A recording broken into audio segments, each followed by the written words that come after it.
Here we will be talking about where solvent can be gas, solvent can be liquid, solvent can be solid.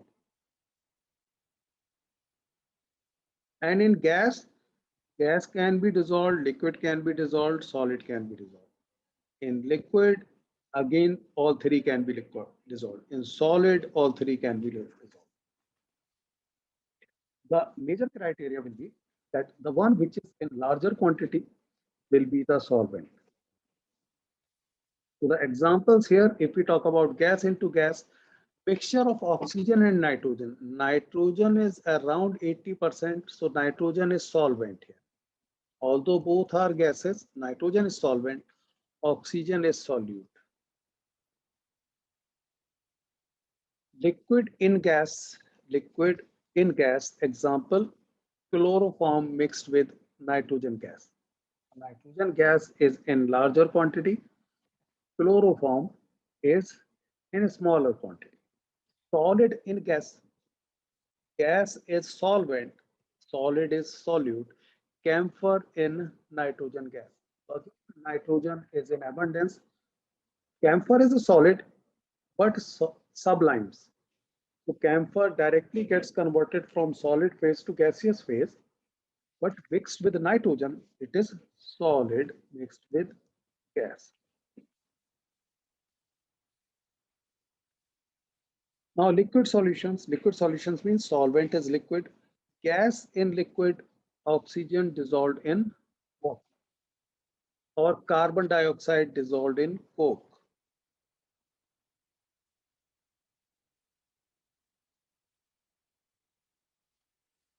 Gas in liquid. Liquid in liquid, ethanol in water, alcohol in water. Solid in liquid, glucose dissolved in water. So mostly when we talked about solutions, our solutions were limited to these solid in liquid or liquid in liquid. Now the third one is solid solutions, means the solvent is solid. And these ones you need to remember. Okay, these ones you need to remember. Gas in solid. A solution of hydrogen in palladium. So palladium is solid which has pores into it. So there are pores. So it is porous, but not that porous that you can see those pores. You can't see. Okay? Very, very small pores. There hydrogen gas can get trapped into. So hydrogen gas trapped into pores of palladium acts as solute because it is much less in quantity as compared to palladium itself. Palladium acts as solvent. Then liquid is solid. This is amalgam of mercury with sodium. Sodium is solid, mercury is liquid. So when these are mixed, this is called amalgam, in which case solvent is solid, solute is liquid.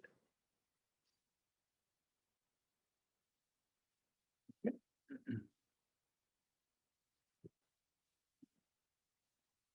Then we are talking about solid in solid. Here we are talking about the mixture of two metals, for example.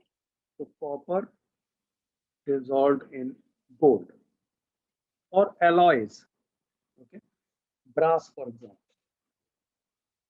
So if copper is mixed with zinc, for example, copper is mixed with gold. Copper dissolved in gold is actually when you say it is a 22 karat gold, or 20 karat gold, or 18 karat gold. Actually, copper is mixed with gold. Pure, you can't have jewelry of pure gold, 100% pure gold. That is very soft. So that's why copper is mixed with gold. And this is an example of solid solution. Solid copper is mixed with solid gold. Gold is in larger quantity, that's why that is called solvent. Just have a look onto the table. Try to memorize the examples. These are asked. So if you can remember these few examples, that will be good for you. Specifically, the solid ones, here you don't actually remember.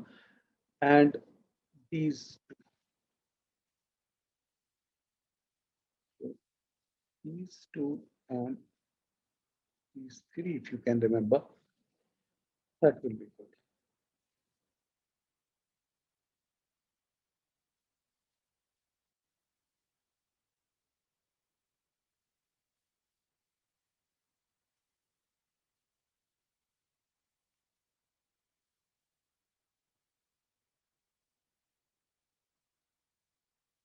Shashwat, no. Palladium is used normally in reactions. Okay? Now, how we express the concentrations? There are various ways. Most of these ways you have already done in 11th grade. Okay. Mass percent is mass of solute divided by mass of total solution in 200. Mass percent, very simple formula you need to remember. Then volume percent. Volume percent, volume of solute divided by total volume in 200. That will give you volume percent. Then mass by volume percent. And this is slightly different because it is mass of solute dissolved in 100 milliliter of solution, not normal. Might be asked similar questions or related questions can be asked in JEE and NEET. But in CBSE, very few questions if we talk about this mass by percentage ratio. Very few questions.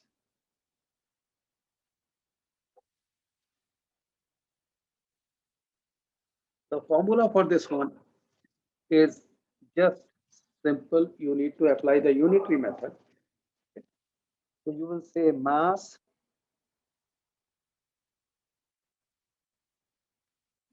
of solute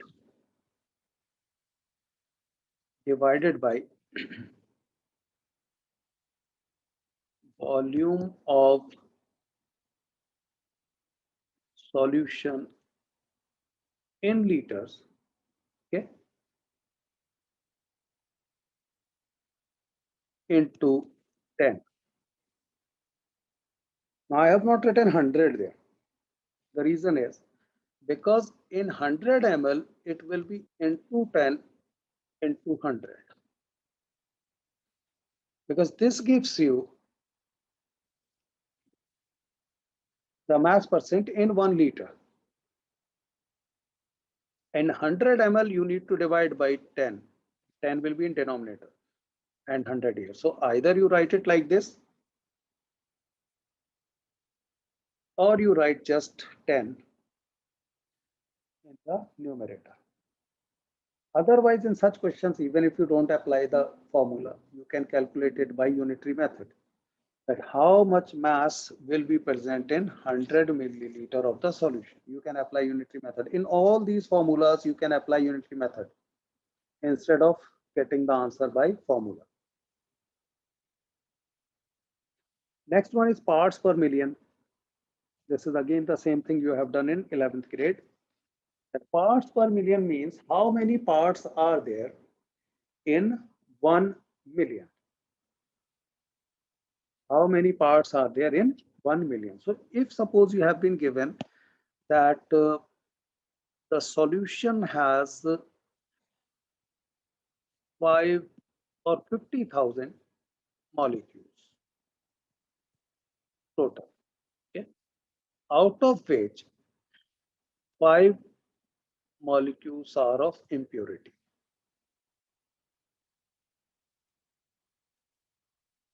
And you have been asked, what is the impurity parts per million? Impurity in parts per million. So you will say that in 50,000 molecules, you have 5 molecules of impurity. Hence, in 1, you will have 5 divided by 50,000. Hence, in 1 million, 1 million is 10 power 6. It will be 5 divided by 50,000 into 10 to the power 6. Right? So what you got? You got whatever the number of parts of solute. In this case, impurity is actually solute. Okay. So parts of the solute divided by total parts multiplied by 10 to the power 6. That is what you see. The formula is number of parts of solute divided by total number of parts of solution into 10 to the power 6. So either you apply unitary method to calculate how many parts will be there in 1 million, or you apply the formula, same thing. If you are comfortable with formula, just memorize the formula. But suppose if you are comfortable with unitary method, and unitary method is generic, you can apply anywhere, you will get the answer.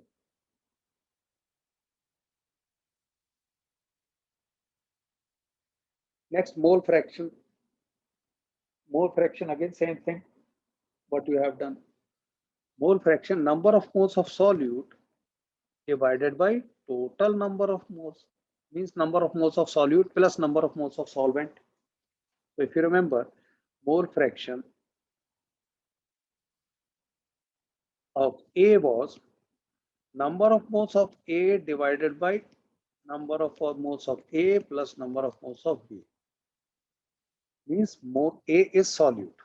So number of moles of A divided by total number of moles. Number of moles of solute plus solvent. That will give you mole fraction.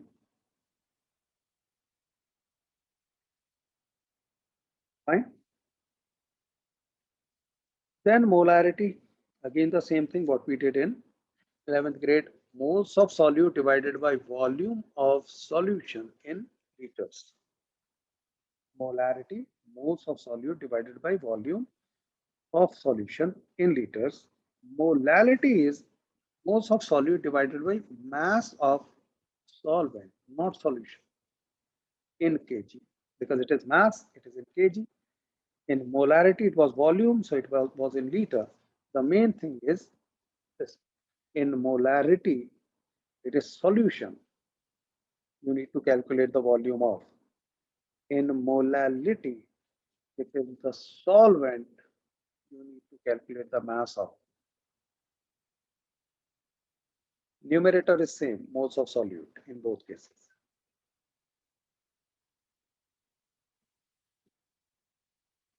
Clear? Now the question, very simple question.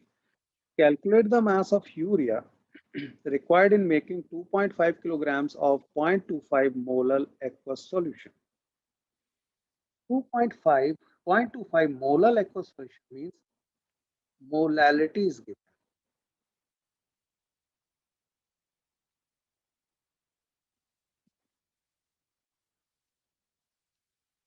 Molality is given 0.25 moles per kg of solvent. Okay. But how much you need to make 2.5 kilograms total? And you have to calculate the mass of urea. Means mass of the solvent. So what is required? Mass of solvent required. In making this much aqueous solution, means the solvent is water. Aqueous. Okay.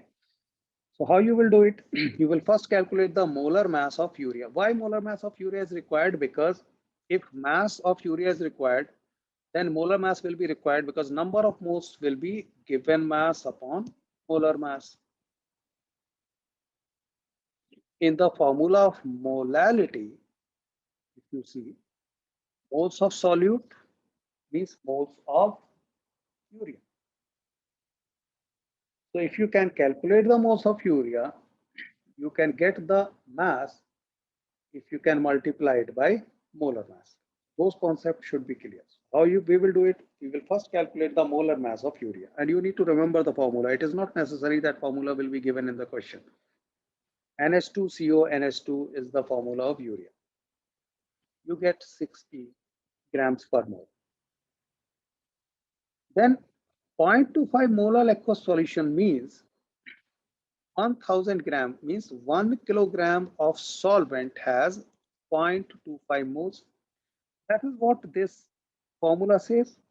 What is molality? Molality is how many moles of solute are there in 1 kilogram of solvent.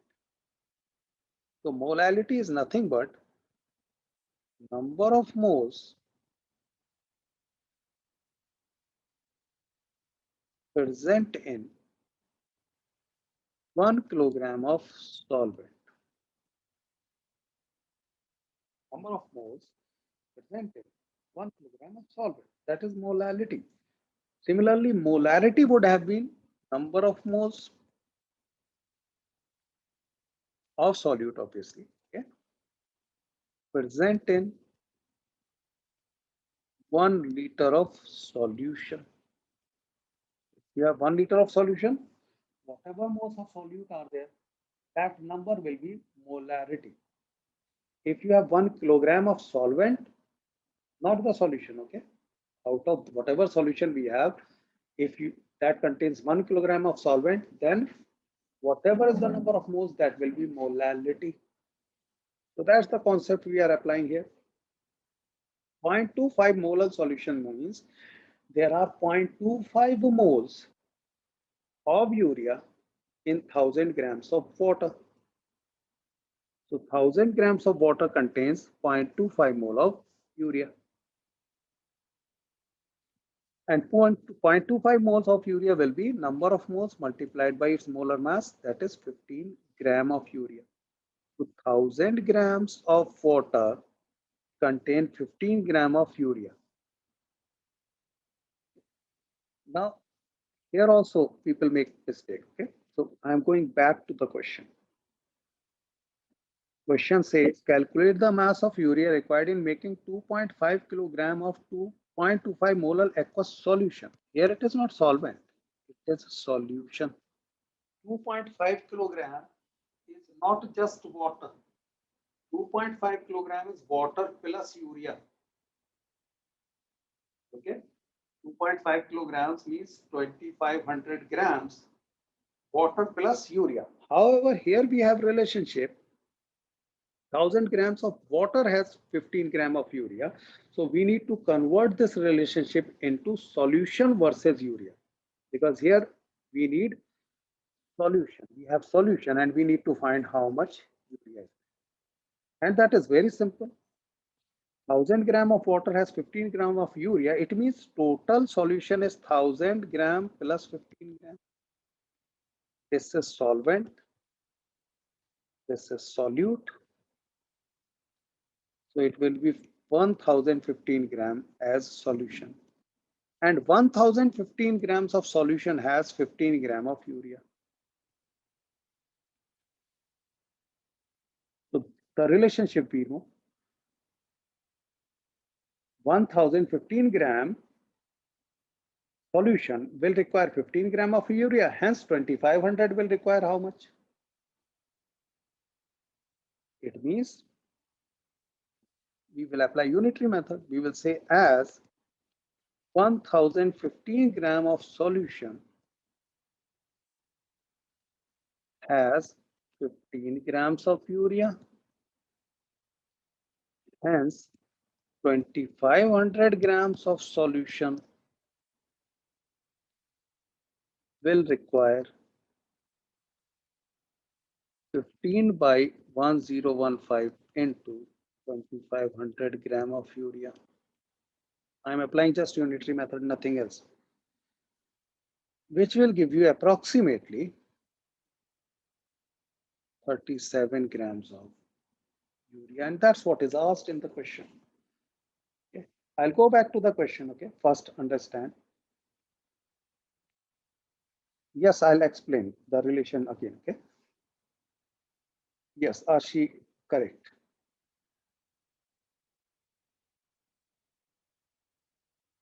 Rita, yes, close.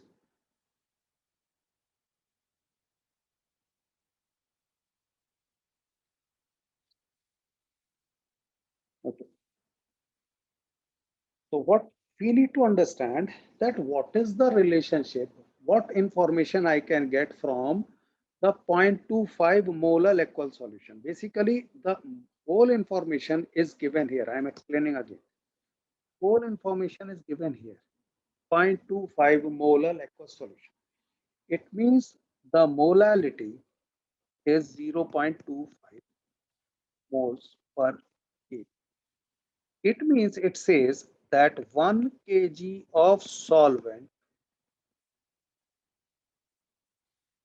that is H2O, has 0.25 moles of urea. Is that clear up to here? Because this is molality. Molality is nothing but number of moles present in 1 kilogram of solvent. So this statement should be very clear. I have converted that to an equation. So it means 1000 grams of solvent have 0.25 moles of urea.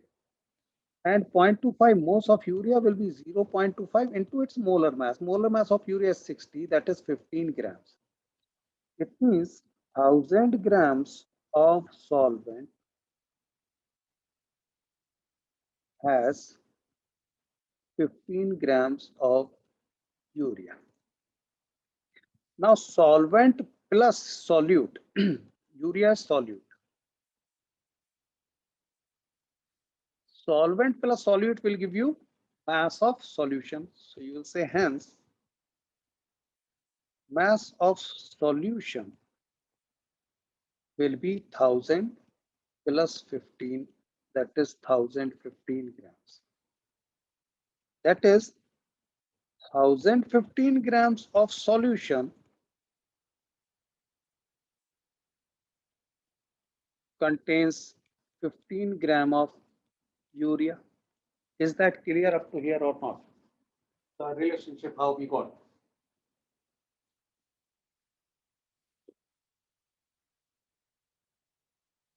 Okay. Diagrammatically, you can understand it like, suppose this is the whole solution. You said that 1000 grams of solvent has 15 grams of solute.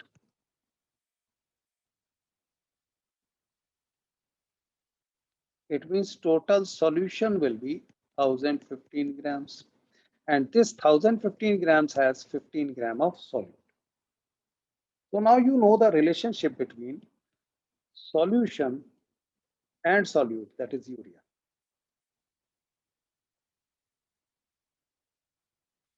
Okay. This is. Now why we got this relationship? Because we need to find out in the solution 2.5 kilogram of the solution how much urea will be there. So because we need to find out in 2.5 kg of solution how much urea will be there, so I need to find a relationship between mass of solution and urea, which I got here. 1015 grams of solution has 15 gram, hence 2500 grams. 2.5 kilogram is 2500 grams. Of the solution will have 15 by 1015 into 2500 grams, approximately 37 grams.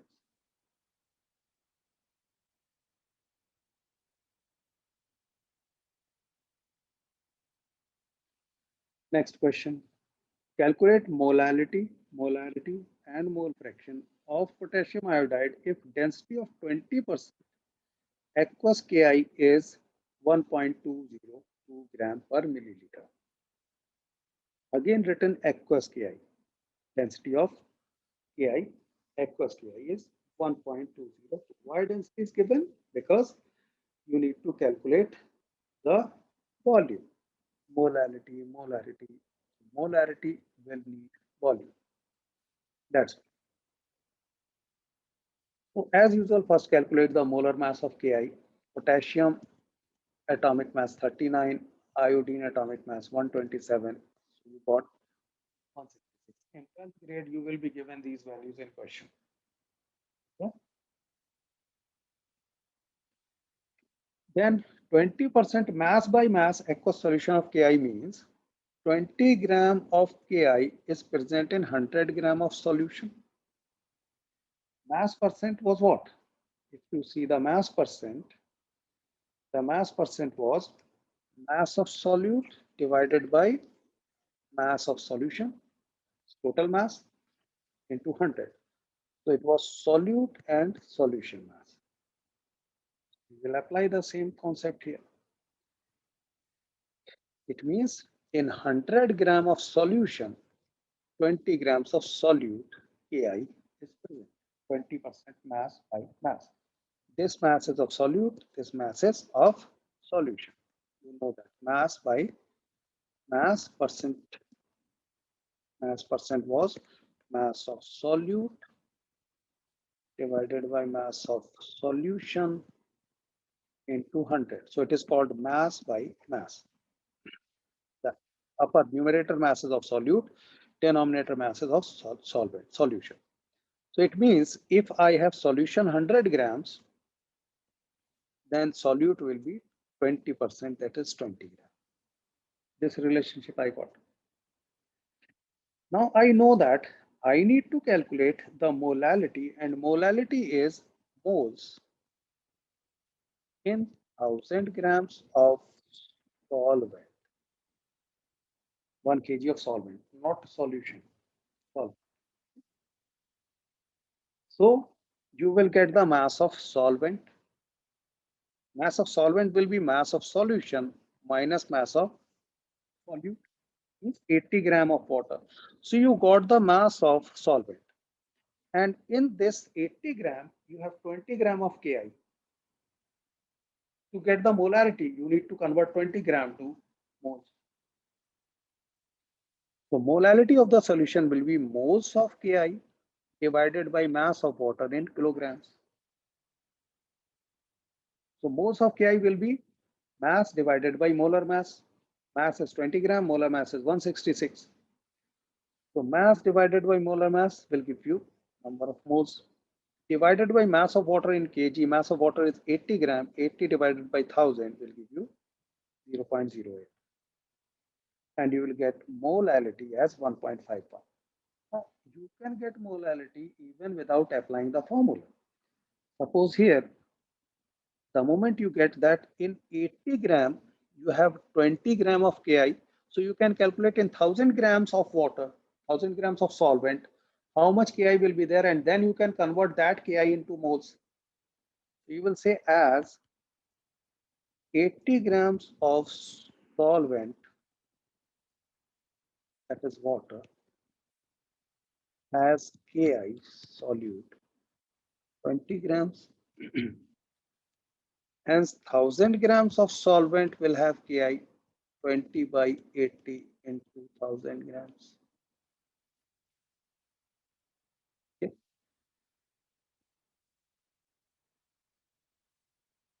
Clear? 1/4, that is 250 grams. So moles of Ki in 1000 grams of solvent given mass upon molar mass. Again, you will get approximately 1.5 moles. Now, by definition, number of moles present in 1000 grams of solvent actually molality. So 1.51 will be the molality. Understand the underlying concepts, and then you will be able to answer any question even if you don't apply the formula.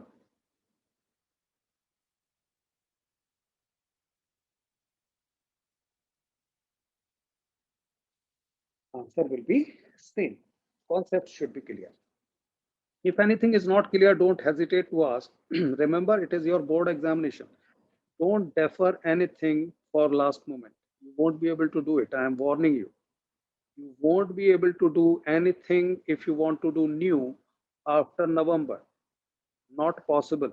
You will have so much work to do. Practicals will be going on. Then pre-boards will be going on after that in January, etc. You won't have time. Everything get cleared right now.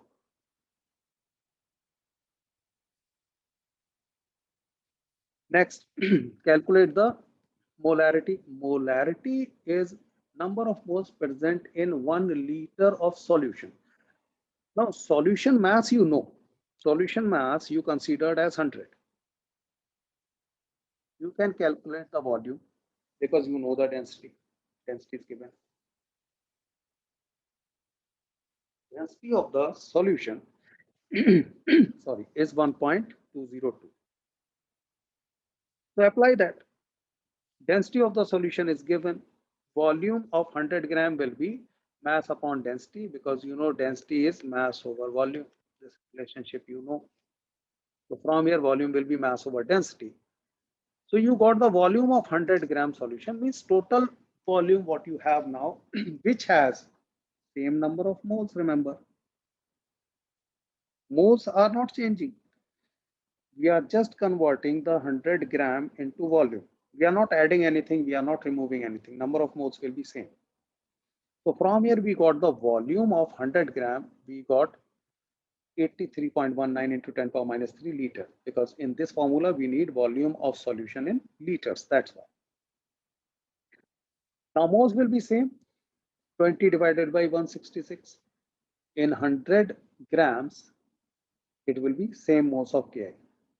20 gram divided by atomic molar mass of Ki. Remember, we had in 100 grams of solution, we had 20 grams of Ki, 20 divided by 1.166.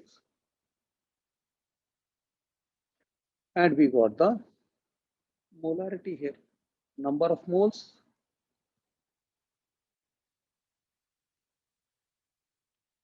of Ki divided by volume of solution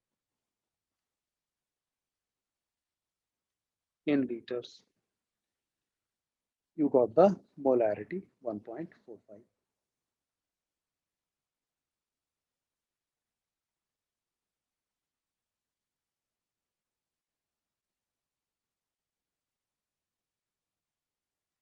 At this point, I'll suggest you to memorize one concept, and this is asked in JEE and NEET. Okay? And then you don't have time that you can calculate. And that thing is that if density is greater than 1, this is not related to this question, remember, okay? But this concept is used to answer questions in JEE and NEET. If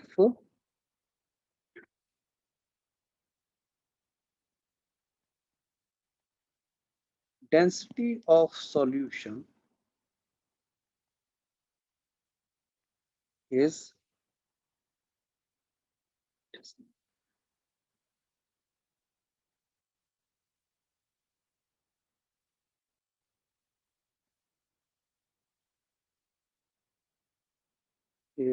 greater than 1, then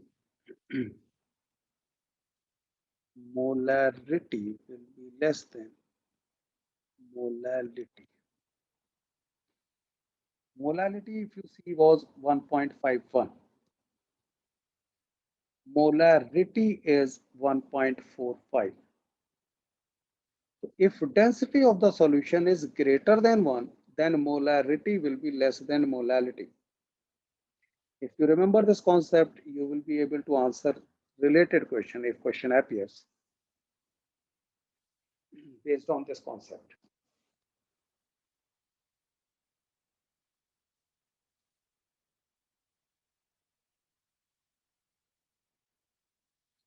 Otherwise, opposite.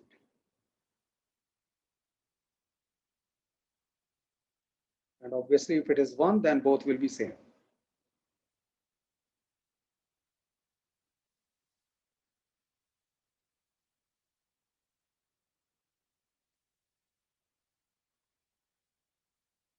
Now the C part, mole fraction. So mole fraction means again you need to calculate moles of solvent. Moles of solute you already know 20 by 166.12 mole. You need to calculate moles of solvent also given mass divided by molar mass 4.44. Then you need to apply simply the formula mole fraction of solute, that is Ki will be moles of Ki divided by total number of moles. Okay. And moles of water will be 1 minus this one, because sum of mole fractions will always be 1. So there are only two components. The other one will be 1 minus this one. Okay. So if it is asked for both, you need to write for both. So it is asked for both basically.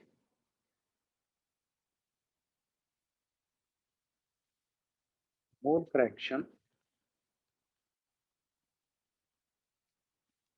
of solvent, that is H2O, will be 1 minus 0.0263. That will be the answer.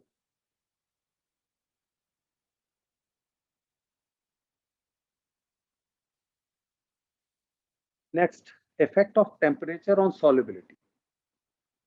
We are talking about first solid liquid solution. Means sugar dissolved in water, solid liquid solution. Okay. In this case, in general, in a nearly saturated solution, means it has maximum amount of solute dissolved in it. You can't dissolve further solute at the same temperature. Then the dissolution process is endothermic. Dissolution means dissolving process. Dissolution means dissolving process is endothermic. Endothermic means it will take heat from the surroundings. And if the system takes heat from the surrounding, it is positive. Anything in the system is positive, out of the system is negative in chemistry. Endothermic means it gains energy from surroundings. That's why delta H is positive. Greater than 0 means positive. Okay. And solubility increases with temperature. And you know that if you dissolve sugar in water, if you want to dissolve more sugar, you increase the temperature of water. If you increase the temperature, the solubility of solid into liquid increases. And if it is exothermic, then delta H solution will be less than 0. Exothermic means going out of the system, going out of the system is negative.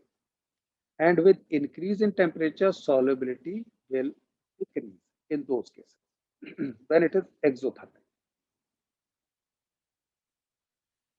I'm specifically mentioning here solid again and again because in case of gas liquid solutions, it is actually opposite of the first one. In normal cases, in solid liquid, this case will be there, endothermic.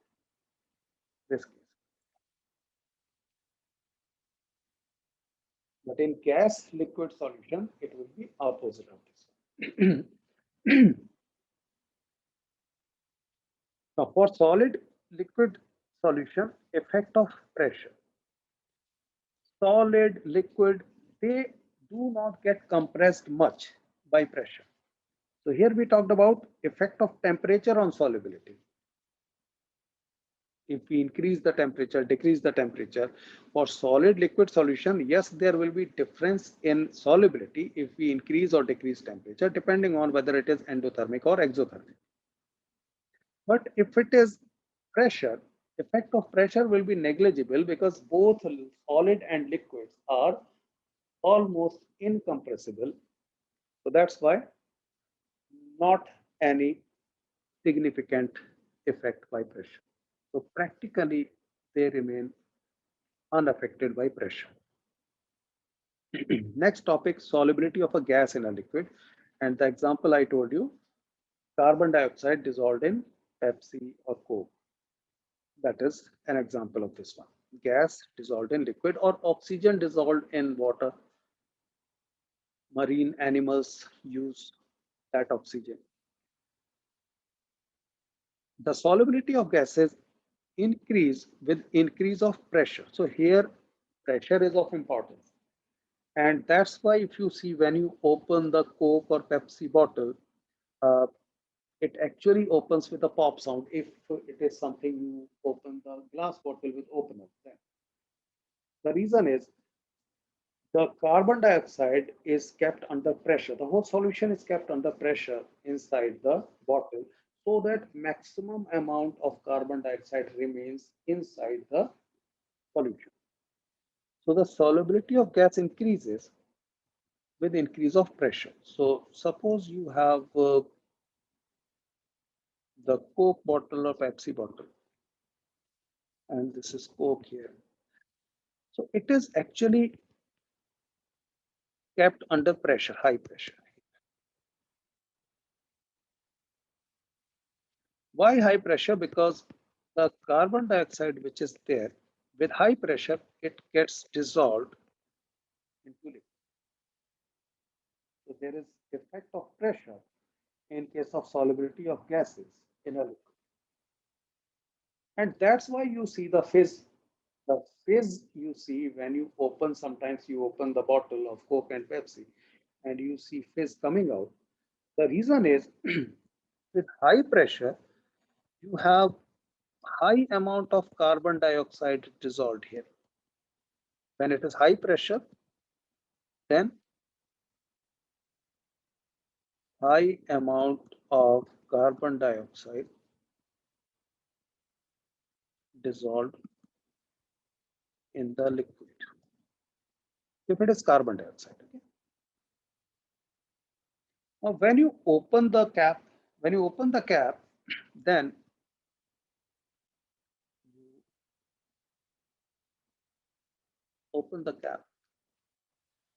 Pressure reduces to 1 atm, which leads to solubility of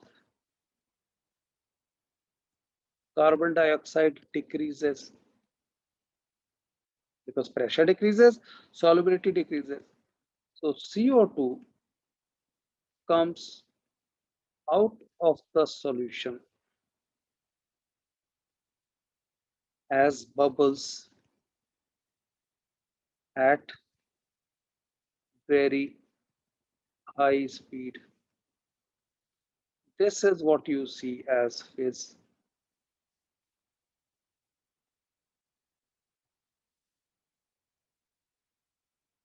Yes, they be correct. So CO2 is actually mixed in the solution by applying high pressure. And then these are closed, bottles are closed.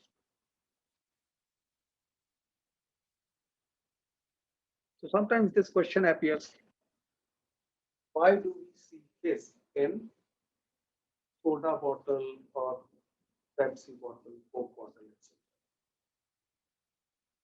in the fizzy drinks? That's why these are called fizzy drinks.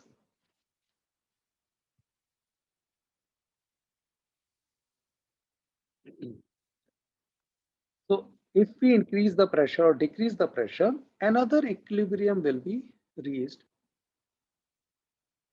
between the gaseous phase and liquid phase. What it means, this is something you need to recall from your 11th grade equilibrium.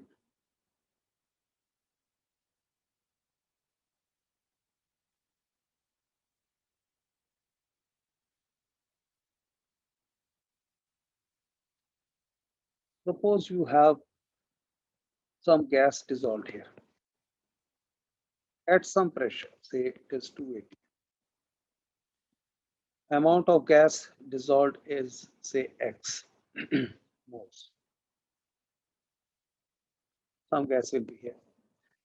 Then you increase the pressure to 480. Then more gas will be dissolved here. So it will be now X plus delta X. More gas will be dissolved now in the liquid if you apply pressure from upper side. Okay. So basically this is dissolution of gas and gas coming out of it. So there is always equilibrium. It is not that whatever particles are here, they remain here, and whatever particles are here, they remain here. It is actually a state of equilibrium at a particular pressure, that some particles will be mixed into the liquid and some particles of gas will come out of the liquid. But the rate will be equal. So that's why the amounts will remain equal. So if we increase or decrease the pressure, this equilibrium will get disturbed for some time, but it will attain a new equilibrium. Then again, rate of conversion from gaseous or gaseous molecules to the liquid and from liquid to gaseous rate will be equal, but the amount will be different. The amount of gas in the liquid will be different. It is same thing what we talked about in equilibrium.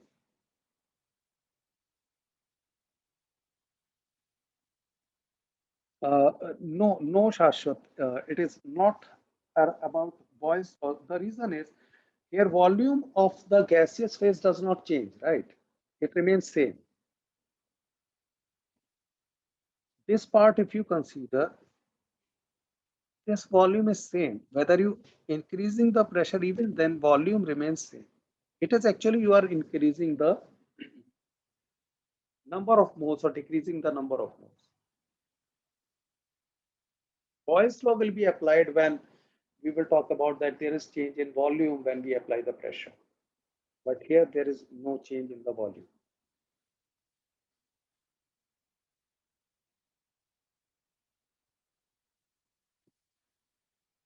This is a different law we will be talking about. So it is just diagrammatical representation of what we discussed. That if we are applying some pressure by putting some weight on the piston, so we have gas and we have liquid plus gas. Now if we increase the volume weight, means we apply greater pressure, higher pressure.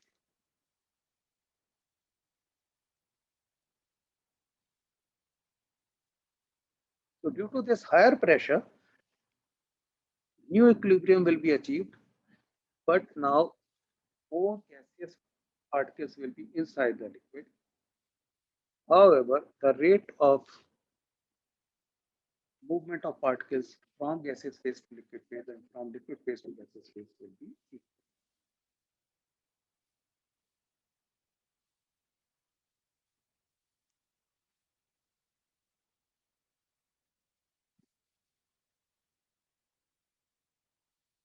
Yashtika, that is something we will talk about in, in either today's class or maybe in next class. That is a different law I will be talking about, so don't get confused.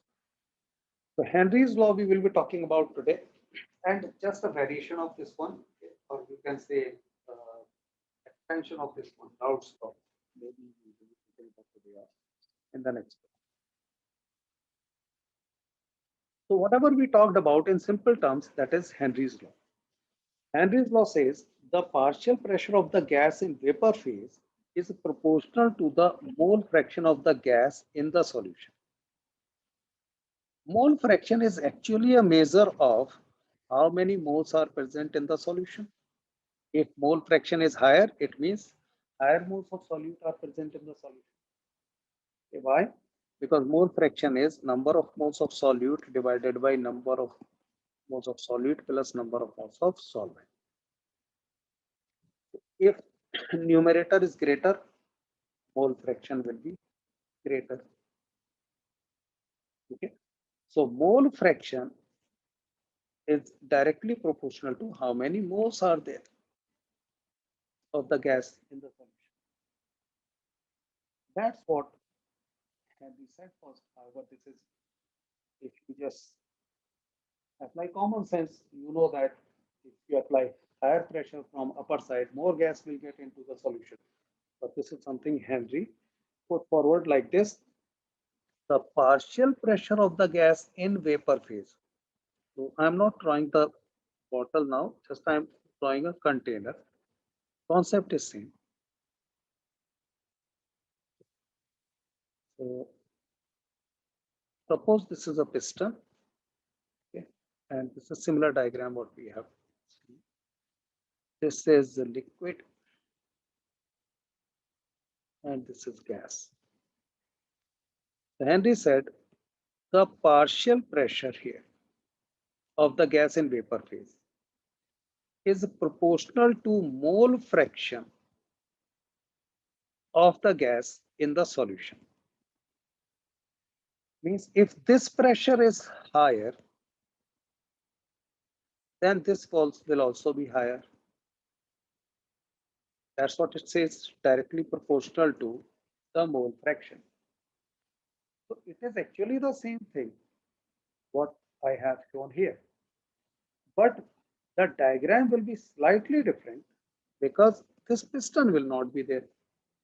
Because the vapor pressure, by definition, is that pressure which is actually opposing the 1 atm pressure. So even if there is no piston from the upper side, there is always some pressure which acts as piston. So this 1 atm pressure which is acting is actually blocking the gas from going upward. Okay, so there is always some pressure from upward. But how to understand the vapor phase? For that, I am just explaining. So, and how it is slightly different from the concept we have talked about till now. Suppose you have a closed container, okay? And you initially there is nothing in this. Okay, so there is vacuum. Then you have some liquid, and this liquid is volatile.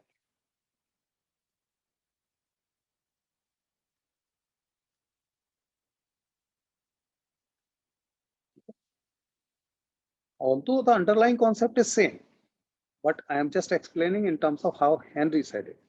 So if it is volatile liquid, few particles, and this was vacuum, some particles will convert into vapor phase. So they will start converting into vapor phase. When they will start converting into vapor phase, there will be some pressure which will build up. So vapor pressure will build up. So first pressure will build up. Okay? So that will result in increase in pressure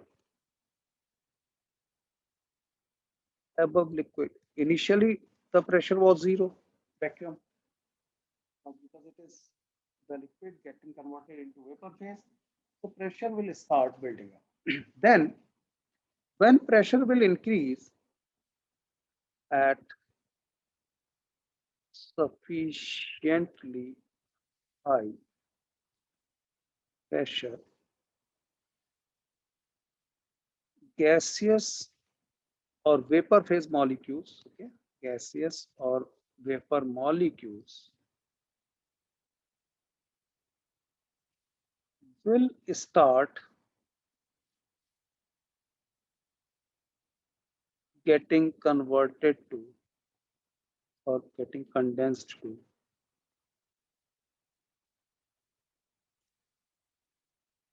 liquid.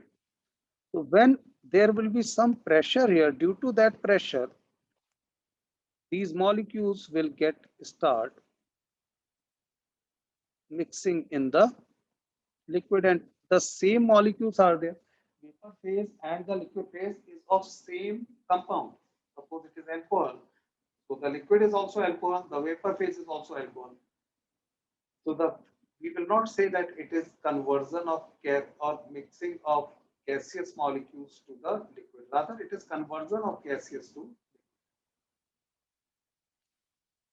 Now, initially, this rate of evaporation will be higher, much higher as compared to rate of condensation. Initially,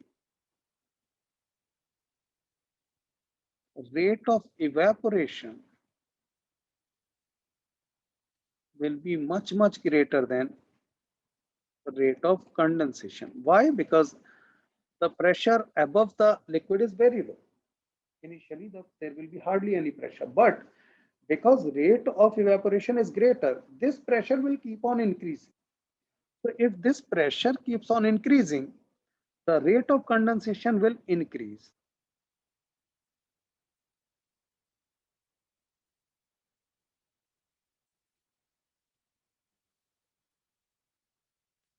Then there will be a pressure at which the rate of evaporation and rate of condensation will become equal. We will say at certain point of time,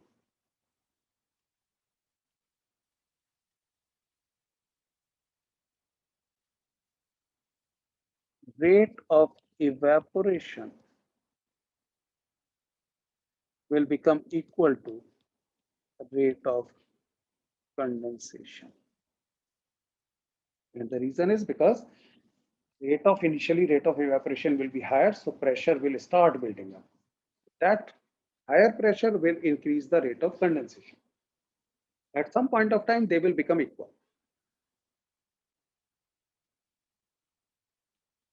The pressure at this moment, the pressure at this moment, when rate of evaporation is equal to rate of condensation,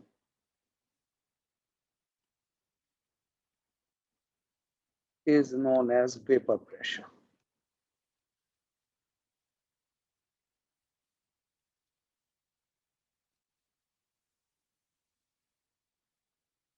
So that pressure above the liquid at which the rate of condensation and rate of evaporation are equal, that is called vapor pressure.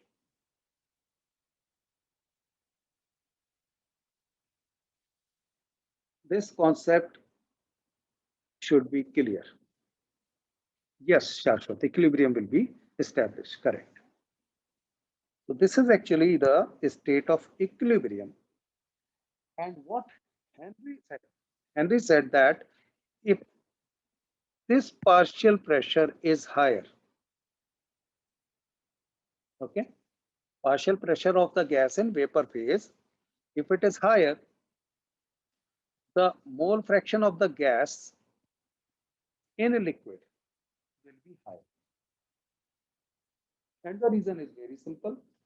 Due to higher pressure, rate of condensation will increase. Lower the pressure, rate of condensation will decrease.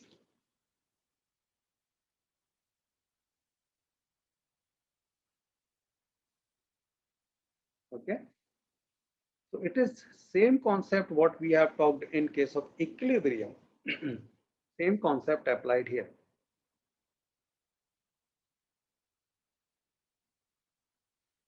So just go through the Henry's law. Just remember this statement, very common question in board. 3 marks question appears. The first part, A part will be just 1 mark, write Henry's law, and then there will be 2 marks numerical. The definition very simple. The partial pressure of the gas in vapor phase is proportional to the mole fraction of the gas in the solution. Means how much gas is dissolved in the solution. Greater the pressure above, greater the amount of gas dissolved in.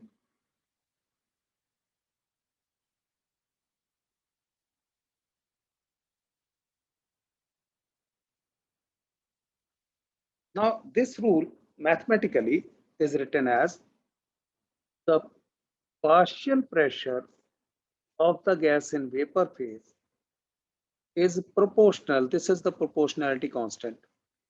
The mole fraction of gas in the liquid. So partial pressure is proportional to X. And when we remove the proportionality, it is KH, where KH is Henry's law constant. Although it is written constant and it is constant, but it is constant for a particular gas only. Okay, it is not a universal constant.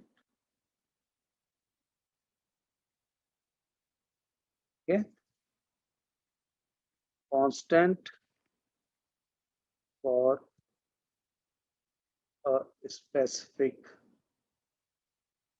gas only. For example, for nitrogen, its value will be constant. For oxygen, its value will be different but constant. So it's not a universal constant like gas constant. Gas constant 8.314. That is universal constant. That will remain constant okay, for all gases. Henry's law constant is constant for a particular gas only. It means it will have different values for different gases. From this relationship, what we can say, if pressure is constant, then means this product is constant. Say pressure is 24, then Kh into X will be 24, and the combinations can be 1 into 24, 2 into 12, 3 into 8, 4 into 6, 6 into 4, like this. Okay.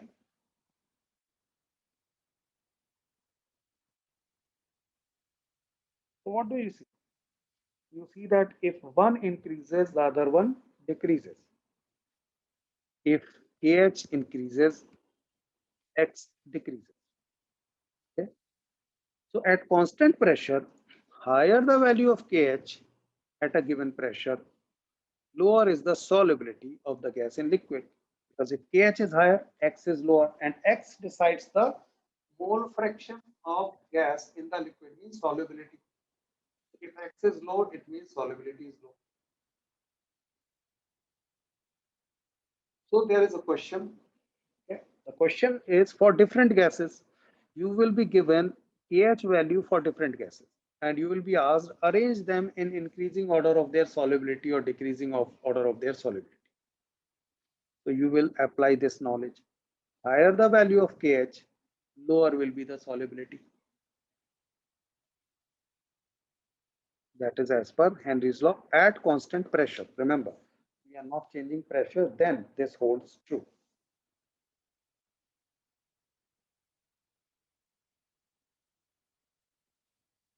Yes, Varsha, it is affected by temperature. We will be talking about that.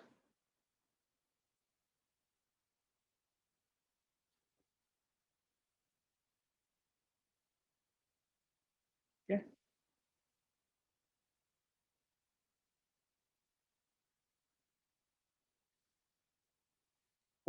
Yastika, that is very special case. You don't write as C, okay? You write P equals to KHX. This formula you need to write as pH equals to KHX. Basically, in few books, this X is written as chi, the Greek letter, but normally now it has become a practice to write it as X only. Mole fraction as X. Otherwise, if you see the books 10 years old, 12 years old, it was a practice that mole fraction was denoted by chi, not X.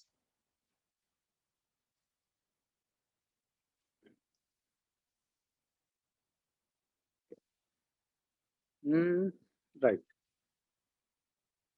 Now, graph between partial pressure of the gas versus mole fraction of the gas in solution. And you know that if partial pressure is constant, in that case, this is the relationship. But if it is not constant, then the relationship will be different. We will be talking about graph between the partial pressure, okay, partial pressure is here, versus the mole fraction of the gas. Mole fraction here it is X.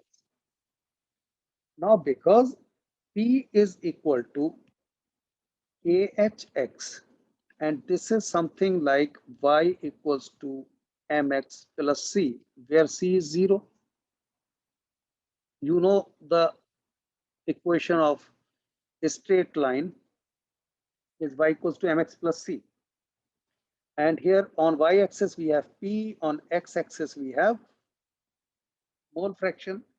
So if we compare it with this one, you obviously you can guess that it will be a straight line passing through origin because C is 0, so y-intercept will be 0.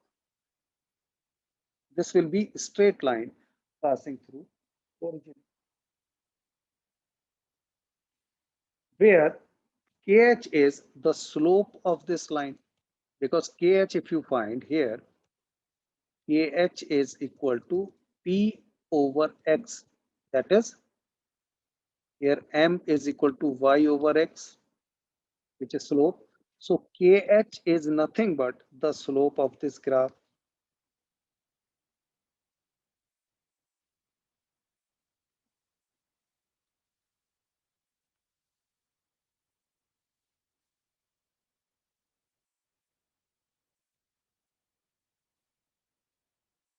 Right?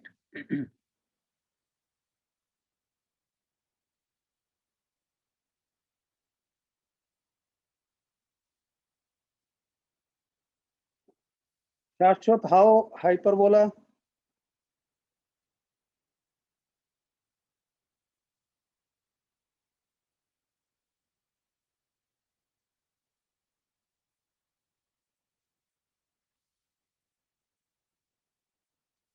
Yes, if P is constant, then in that case, yes. Here in this case, it will be a straight line, but in this case, yes, if it is we keep P constant, then it will be 5. Now the question, if nitrogen gas is bubbled through water at 293 K, remember temperature here is same, how many millimoles of nitrogen gas would dissolve in 1 liter of water? Assume that nitrogen exerts a partial pressure of 0.987 bar, given that Henry's law constant for nitrogen at 293 Kelvin is 76.48 kilobar. Kilobar. Okay. So what is given and what is asked? You have been asked the millimoles of nitrogen dissolved in 1 liter.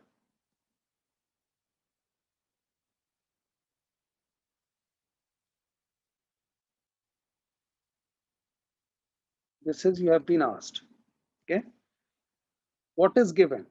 It is given that partial pressure is 0.987 bar, and you have been given that KH for nitrogen is 76.48 into 10 to the power 3 bar.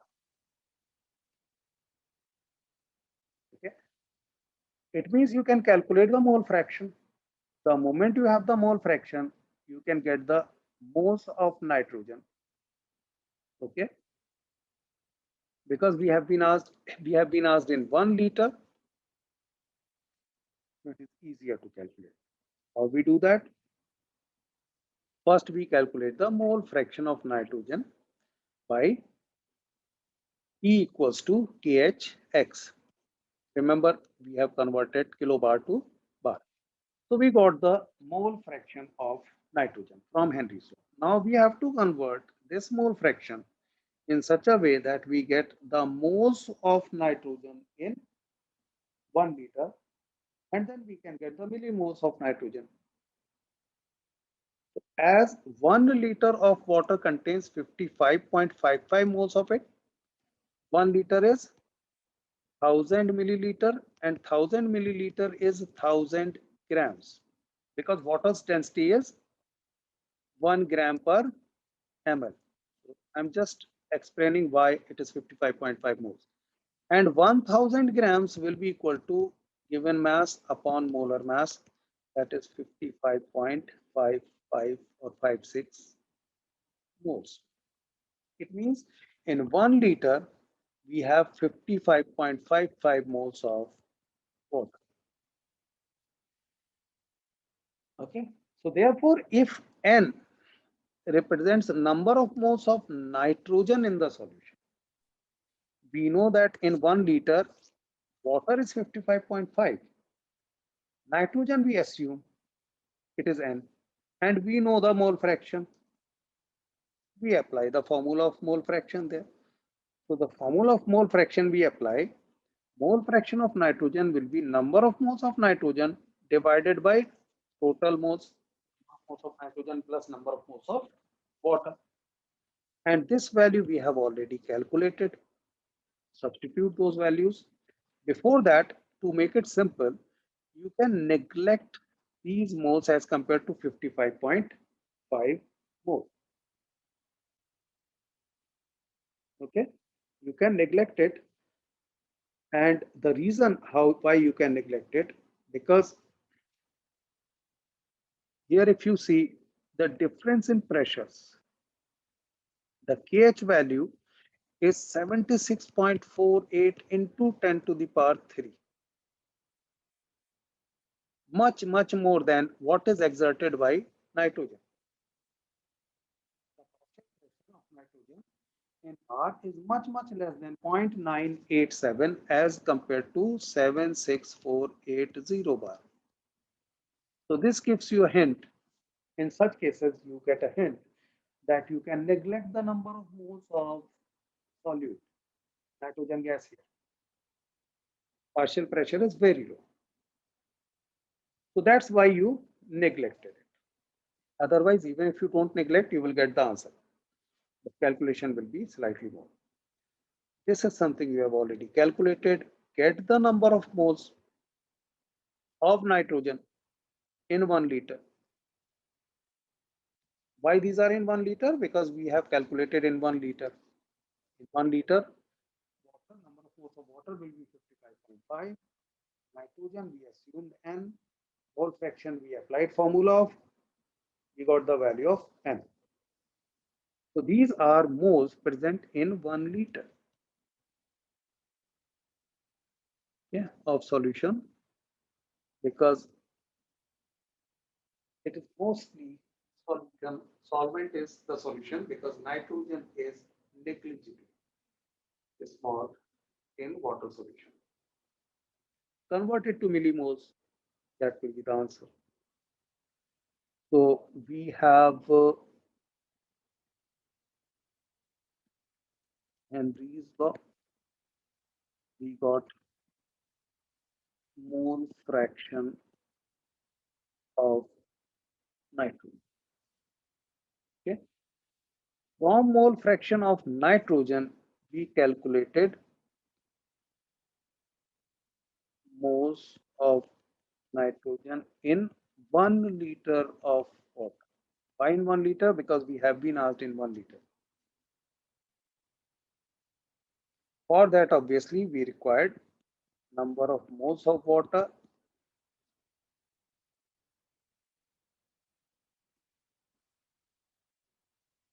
and N2 we assumed as N. Okay, so mole fraction in terms of number of moles of water and nitrogen, we applied the formula, substituted the values, got the value of N, and then converted that to millimoles.